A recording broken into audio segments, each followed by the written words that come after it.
Muy buenas, hermanos, familia, amigos. Reciban un cariñoso saludo desde Quito, Ecuador. Y dando gracias, como siempre, al Dios y Padre de nuestro Señor Jesucristo por la oportunidad que nos da de volvernos a encontrar frente a la palabra de Dios. Yo siempre digo, bueno, nos vemos el domingo o el miércoles, pero Dios tiene la última palabra. Él es Nuestro calendario está en las manos del Señor y Él decide, y nuestro día determinado está en las manos del Señor y todavía no nos llega.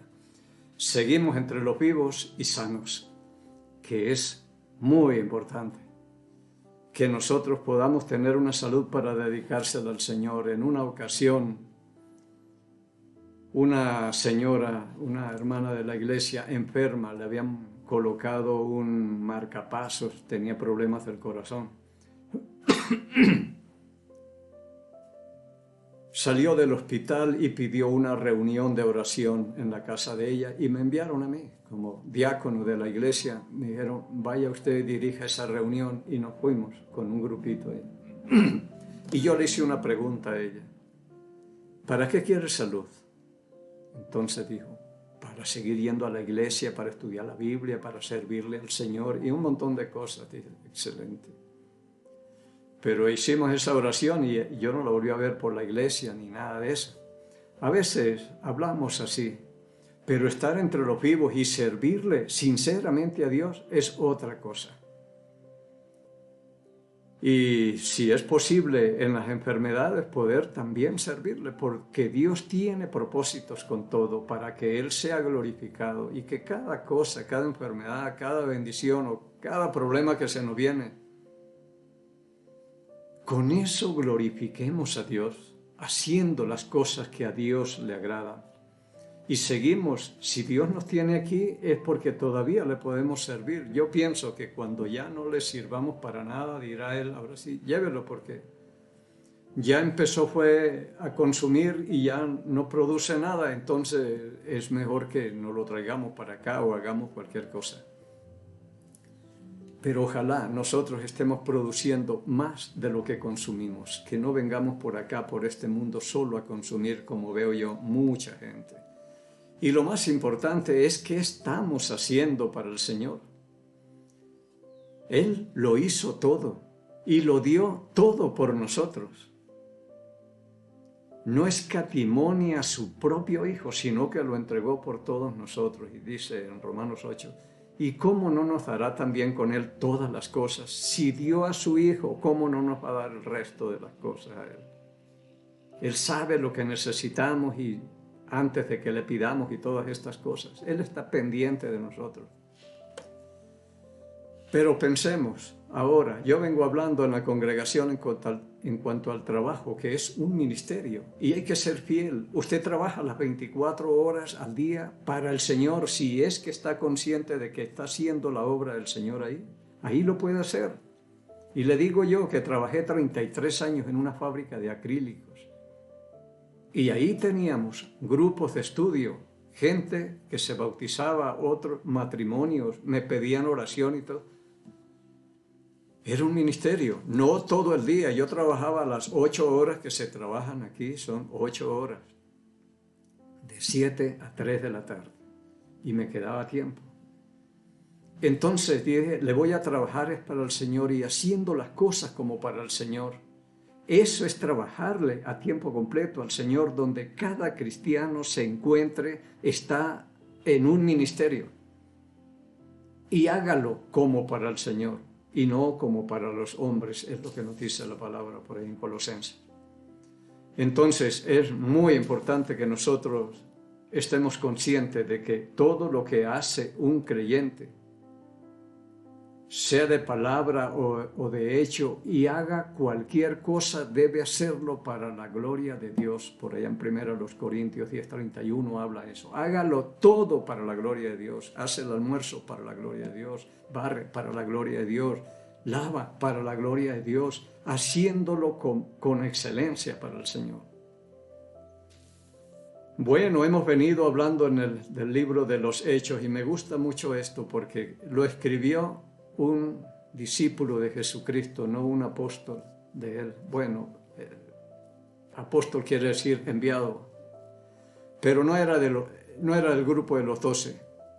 Su profesión médico, pero yo le admiro más por investigador. Fue un hombre que investigó mucho para ponerle esto en bandeja a alguien llamado Teófilo y averiguó con los que estuvieron con Jesús desde el principio, los que comieron, vivieron, oyeron y vieron cosas extraordinarias y escribió estas cosas. Es un investigador. Y la misión de un investigador es evitar problemas o accidentes para que no hayan pérdidas económicas ni pérdida de vida. Hablando en el caso de un barco que naufragó, investigan cuáles fueron las causas y parar toda la flota de barcos para solucionar ese problema. Para que no se sigan hundiendo y siga muriendo gente. Entonces, es la misión de cada creyente, ser un investigador y agotar todos los recursos para no equivocarse y no engañar al resto de la gente. Porque hay mucha gente que lo único que oye o hace de la palabra es lo que uno le dice. No lee, no entienden nada. Y toman decisiones confiados en lo que uno le dice. ¿Y si yo estoy mal? Entonces investigó con diligencia todas estas cosas y es un libro muy especial. A mí me encanta este libro. Tengo libros favoritos como Hebreos, Éxodo, donde yo veo a Dios mostrándose como es. Pero este es muy, muy importante. Estuvimos hablando de la elección de 7 meseros, es lo que dice acá, para que sirvieran a las mesas. Se dice que son diáconos, servidores de Jesucristo, pero fueron hombres extraordinarios. Y las características que tenían que reunir para servir a las mesas era tremendo, porque decía que buscaran hombres de buen testimonio, llenos del Espíritu Santo, llenos de gracia, llenos de poder. Hombres extraordinarios con requisitos se les exigía a los meseros que iban a servir ahí a las mesas. Algo más importante que a un pastor, porque los pastores no reuniríamos todos esos requisitos y no sé si habrían, como les dije hace 8 días. Pero bien, seguimos. Y por la palabra de ellos, ya los apóstoles tuvieron más tiempo porque ellos se le dedicaron a este oficio de atender a las viudas de los griegos y todos por los problemas que habían. Pero dice el versículo 7 del capítulo 6 de Hechos: y crecía la palabra del Señor y el número de los discípulos se multiplicaba grandemente en Jerusalén. También muchos de los sacerdotes obedecían a la fe. Extraordinaria la obra que hacían aquí. Pero oremos. Padre, estamos nuevamente delante de usted.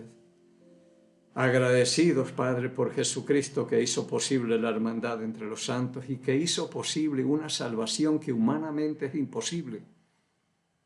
La hizo posible y la dejó al alcance de cualquiera que le pueda creer, Señor, porque en Marcos capítulo 10, versículo 27, Él dijo, hablando de salvación, para los hombres es imposible, humanamente es imposible, porque ninguno reúne los requisitos, las exigencias de un Dios santo, santo, santo.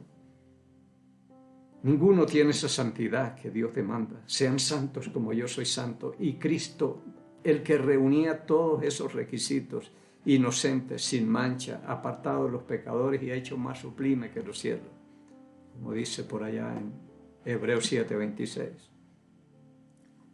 Tremendo. Y usted lo dio. Él fue el único y se ofreció voluntariamente a ocupar el lugar nuestro. Se lo debemos todo y mucho más, Señor, pero no somos conscientes de todo lo que usted ha hecho por nosotros y por eso tampoco hacemos nada por usted. Pensamos muchas veces tal vez que le estamos haciendo un favor, haciendo estas cosas o portándonos bien o alguna cosa. No. Nada podremos hacer para igualar o poder recompensar todo lo que usted ha hecho, sino amándole, sirviéndole y guardando las Escrituras y compartiendo. Muchas gracias, Señor, porque la gracia suya fue así, no exigirnos nada, porque tampoco teníamos nada que darle. Y lo único que aportamos en nuestra salvación fue pecado, nada más. Y no no nos exige nada porque ya todo está hecho, todo está dicho. Y ya nuestra salvación no depende de lo que yo haga o deje de hacer, sino de lo que Cristo hizo y dijo en la palabra. Muchas gracias, Señor. Gracias. Y pidiéndole que el Espíritu Santo que ha hecho morar en mí, Él sea el Maestro que nos enseña, nos recuerde y nos guía toda la verdad, pidiéndole y agradeciéndole estos favores por el nombre y los méritos de Cristo, el Señor.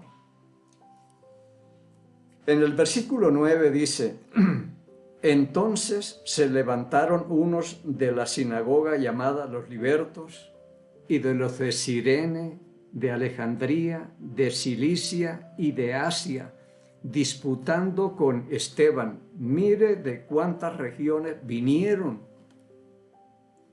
porque esta gente tenía celo de los apóstoles. Mucha gente creía, eran multitudes, y si aquí al comienzo del capítulo 6 tenían problemas en la distribución diaria porque se quejaron los griegos que las viudas de ellos eran desatendidas en la distribución diaria.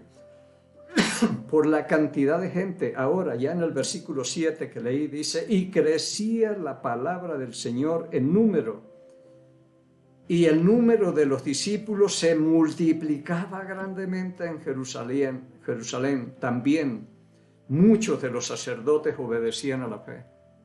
Entonces eran miles de personas que estaban aquí y seguía creciendo esto.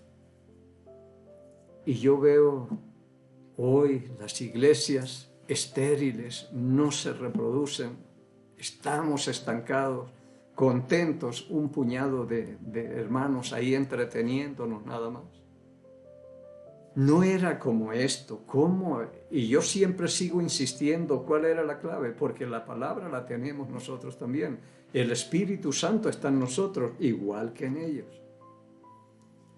Pero la unidad que tenían ellos era extraordinaria, de una sola alma, un corazón, un solo sentir, una sola manera de pensar, todos de acuerdo. Y la oración. Entonces era un ambiente propicio para que el Señor derramara muchas bendiciones en esa iglesia. Y iglesias que predicaban, porque el último versículo del capítulo 5 de aquí de los Hechos dice: y todos los días en el templo y por las casas no cesaban de enseñar y predicar a Jesucristo. Todos los días por las casas y todo esto, de predicar a Jesucristo. Entonces eran iglesias que se movían tremendamente. Entonces se levantaron unos de la sinagoga llamados los libertos y de Cirene, Alejandría, Cilicia y Asia disputando con Esteban. Y Esteban no era un pastor. Estos eran laicos, pero tenían un conocimiento más que cualquier pastor. Iban a servir a las mesas y se exigía esos requisitos porque ahí saldrían muchas preguntas tal vez. Y ellos tendrían que estar en la capacidad de responder cualquier pregunta que les hicieran.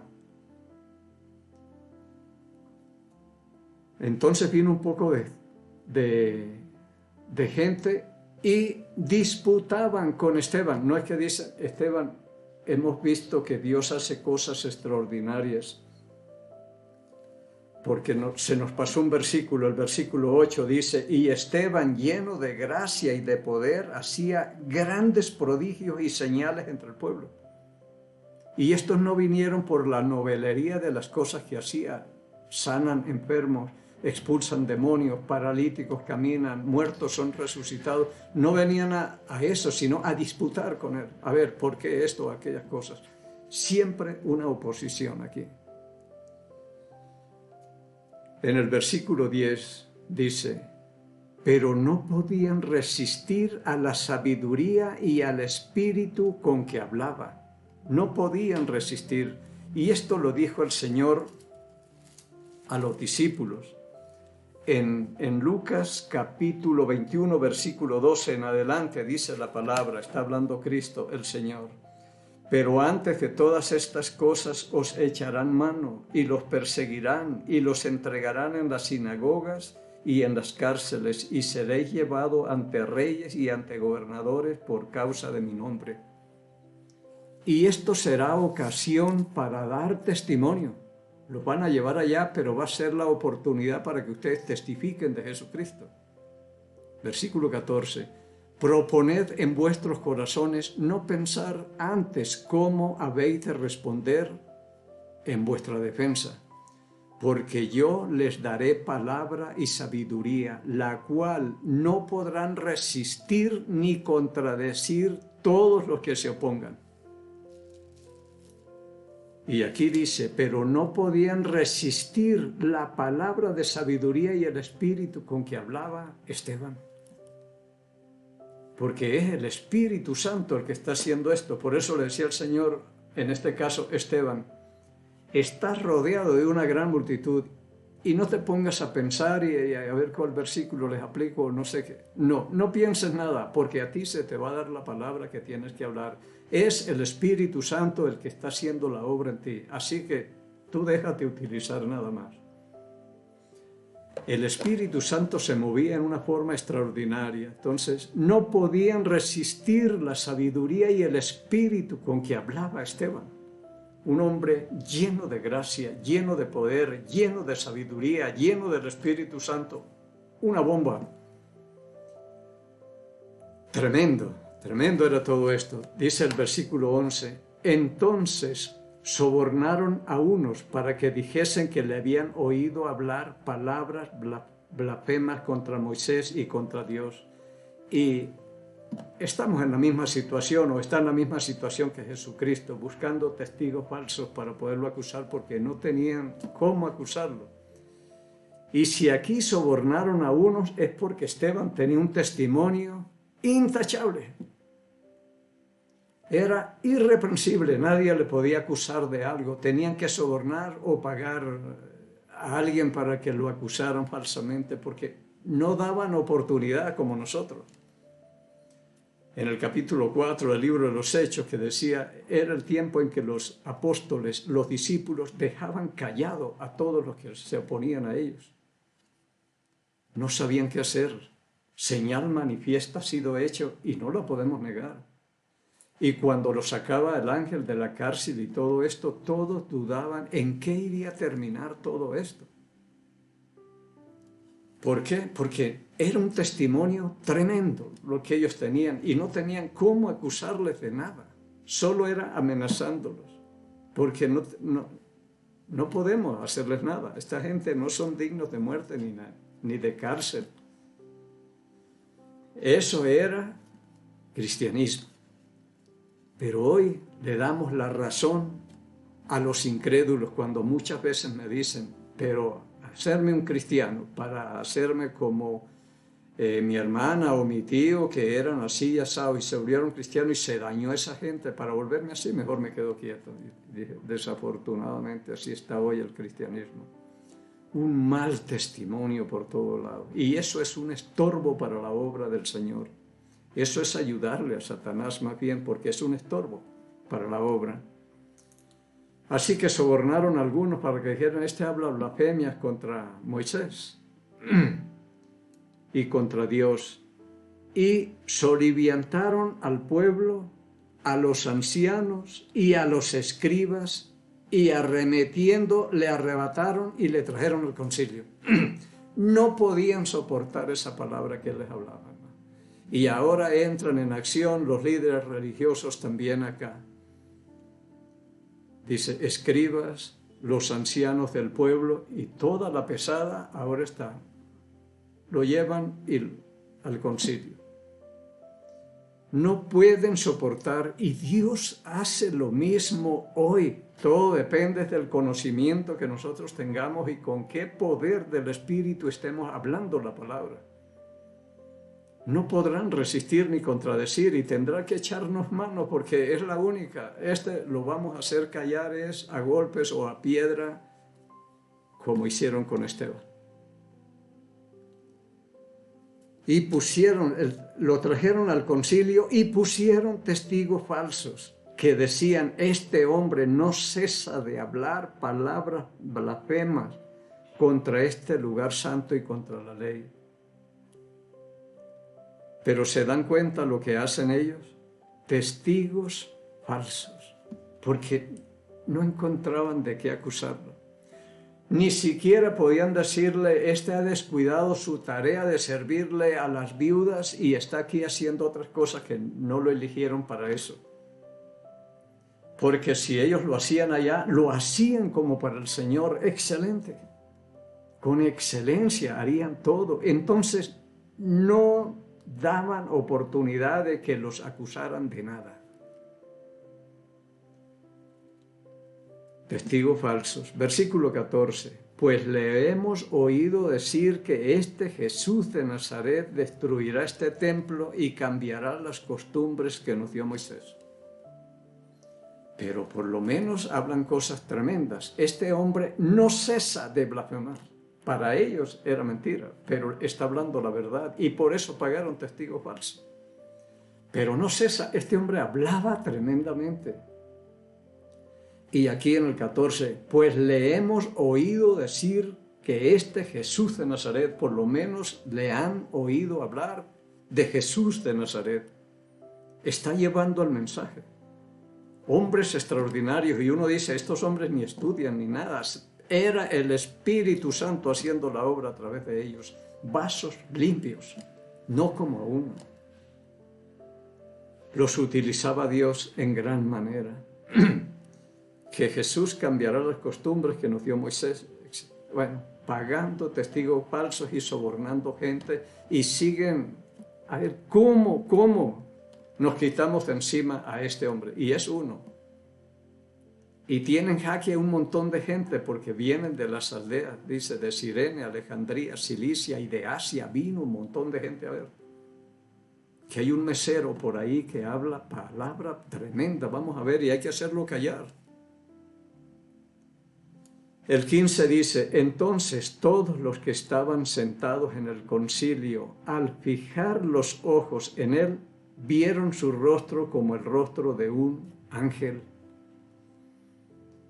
Este hombre yo creo que hasta resplandecía. Era la gloria de Dios con él. Pero ni eso los detiene. Siguen adelante. Ven que es un hombre, no es un hombre cualquiera. Este es un hombre extraordinario. Es un hombre controlado completamente por el Espíritu Santo, que hasta el rostro ilumina.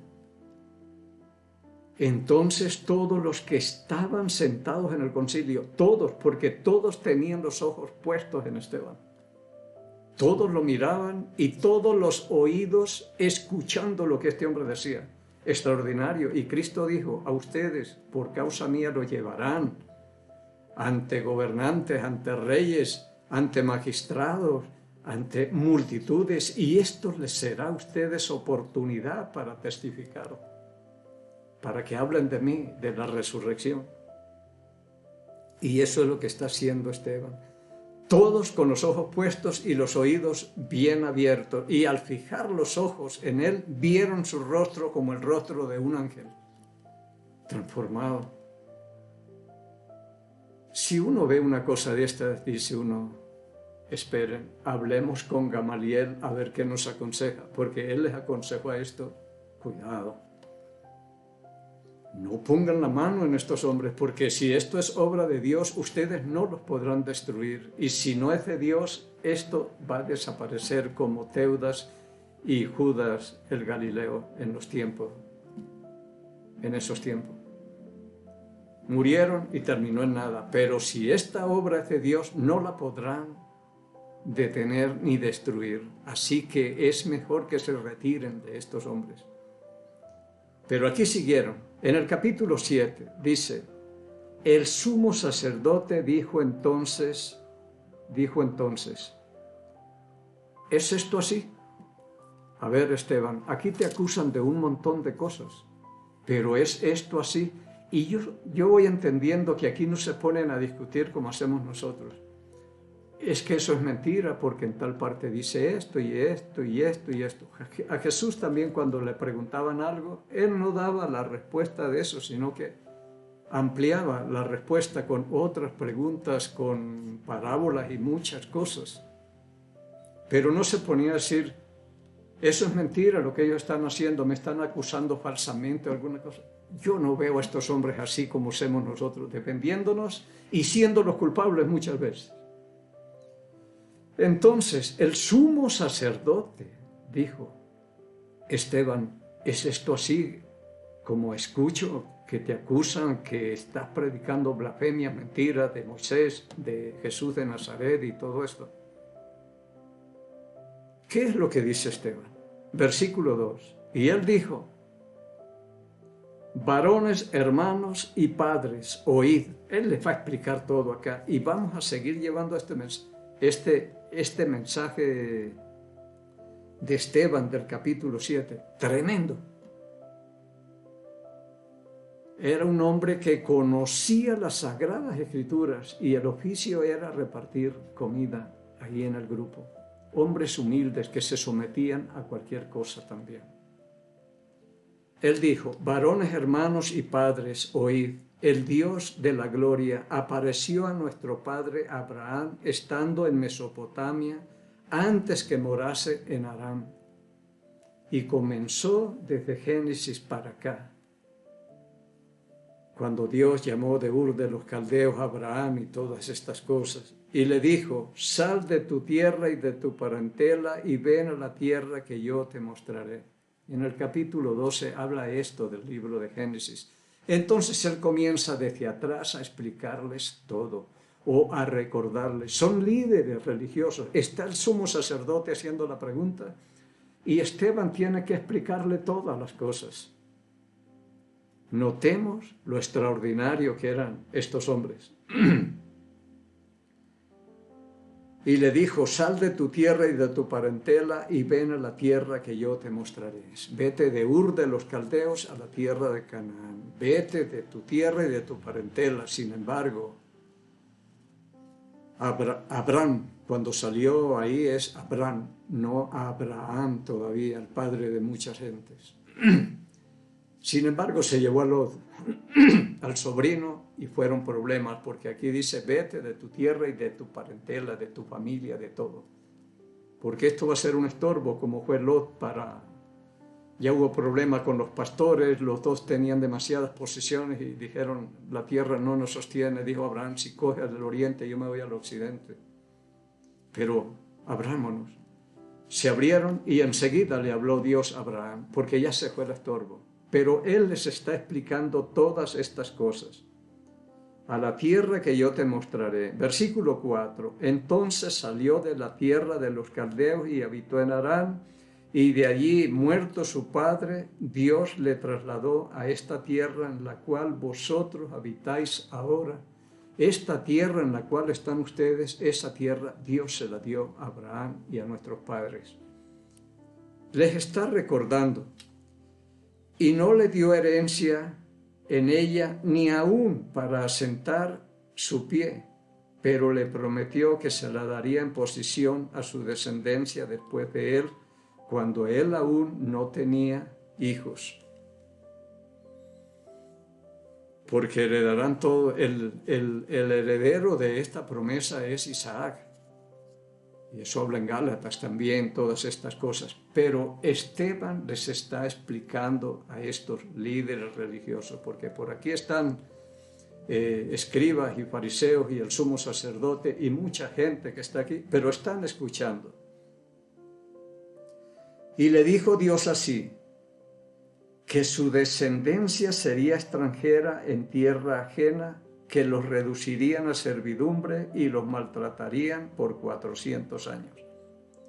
Esta profecía está en Génesis capítulo 15, versículo 13 en adelante. Cuando Dios le hizo la promesa a Abraham y le dice: pero ten por cierto que tu descendencia morará en tierra ajena. Serán esclavos por 400 años y yo castigaré a la nación que esclavizó a ese pueblo. Así que lo que le hizo en Éxodo a Egipto, normal, Dios ya había hablado. Y ustedes saldrán en medio de gran riqueza, porque al salir despojaron a los egipcios pidiéndoles joyas, oro, plata, vestidos y todo lo que pudieron, y los despojaron, cobrando un poco todo el servicio que ofrecieron allá gratis prácticamente. Entonces, extraordinario, dejémosle acá y seguiremos con este mensaje. extraordinario, y si Dios nos permite, porque se nos está yendo muy rápido el tiempo. Bueno, eso dijo Jesús, si los días no se acortan, ya no podremos ni grabar porque el tiempo está volando. Dice la palabra, nos despedimos bendiciendo al Estado de Israel porque queremos bendiciones. Jehová habló a Moisés diciendo, habla a Aarón y a sus hijos y diles, así bendeciréis a los hijos de Israel diciéndoles, Jehová te bendiga y te guarde.